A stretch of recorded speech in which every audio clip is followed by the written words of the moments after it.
ঘরে ঘরে অস্ত্র আছে। ইরানি অভিযান চালিয়ে তাদের অস্ত্র উদ্ধার করবেন কয়টা করেছে?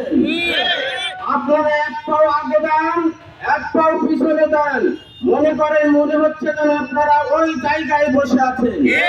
ওই দিন ভুলে যান।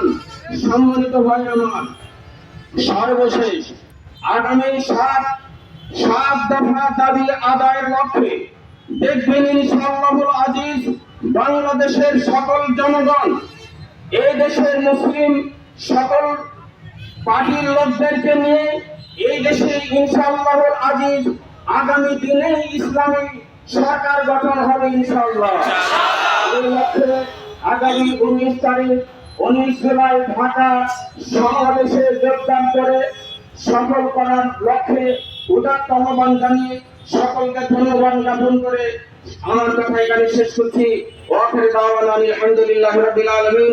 আসসালামু আলাইকুম ওয়া রাহমাতুল্লাহ।